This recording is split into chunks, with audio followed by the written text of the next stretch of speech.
Walaupun ukurannya kecil, Singapura seperti superhero di dunia ekonomi. Dengan pertumbuhan yang pesat, negara ini berhasil menjadi kekuatan ekonomi yang signifikan.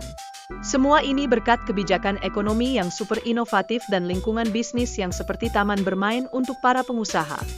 Nah, bicara tentang kemerdekaan, pada tahun 1965, Singapura keluar dari pelukan Malaysia. Ini seperti keluar dari grup chat yang berisik, tapi dengan dampak yang jauh lebih besar. Pengusiran ini bikin sejarah yang menarik tentang bagaimana sebuah negara bisa terbentuk. Singapura itu seperti kotak coklat campur rasa. Dengan populasi yang beragam dan berbagai kelompok etnis, negara ini menciptakan budaya dan identitas nasional yang unik. Ini adalah contoh keberagaman yang bikin kita semua pengen joget bareng. Penasaran tentang siapa saja yang menghuni Singapura? Ada Melayu dan India yang masing-masing mewakili 15% dan 7,5% dari populasi. Jadi, bisa dibayangkan betapa kaya dan berwarnanya budaya di negara mini ini.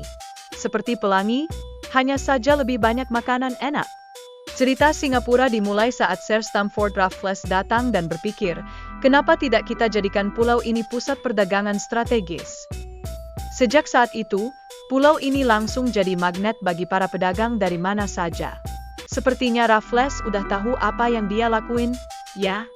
Dan percaya atau tidak, populasi Singapura meledak dari beberapa ratus orang jadi lebih dari 1 juta pada tahun 1931.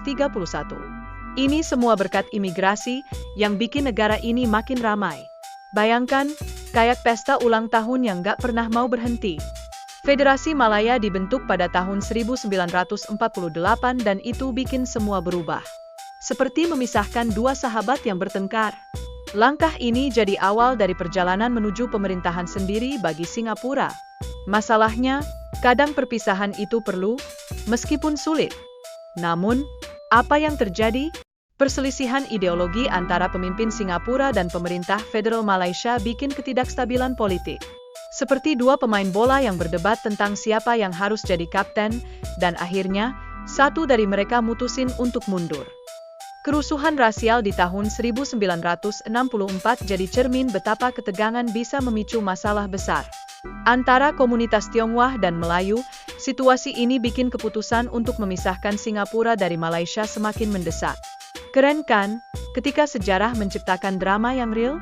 Setelah dikeluarkan dari Malaysia, Singapura mengalami krisis ekonomi yang parah. Bayangkan, tingkat pengangguran melambung seperti balon helium. Ini seperti saat kamu berusaha membangun kembali Lego yang hancur, dan semua orang perlu kerja keras untuk mengatasinya. Jadi, dalam situasi sulit ini, Singapura perlu banget menjalin hubungan diplomatik yang kuat dan memperkuat pertahanan nasional. Bagaikan superhero yang mempersiapkan senjata untuk melawan musuh. Semua demi menghadapi ancaman dari luar negeri. Di bawah kepemimpinan Lee Kuan Yew, Singapura berusaha menciptakan negara yang kokoh. Ini seperti membangun rumah dari bata, dan merdeka jadi kesempatan untuk memasang atap yang lebih baik di atas rumah itu. Duh, harapannya jangan sampai bocor. Dan pada 9 Agustus 1965, di tengah suasana penuh emosi, Lee menyerukan pentingnya kemerdekaan untuk kedamaian. Ini seperti saat kamu nonton film yang bikin kamu berdiri dan bertepuk tangan. Dia berkomitmen untuk membangun negara multietnis yang sejahtera. Super inspiratif, kan? Perpisahan ini menandai awal perjalanan Singapura sebagai negara merdeka dan berdaulat. Seperti memulai petualangan baru, meski penuh tantangan dan ketidakpastian. Tapi hey, kadang kita butuh risiko, kan? Untuk menemukan harta karun. Dalam beberapa dekade setelahnya, Singapura berhasil mengubah tantangan menjadi peluang. Negara ini jadi pusat ekonomi, perdagangan, dan inovasi dunia. Seperti superhero yang mengubah krisis jadi kekuatan luar biasa.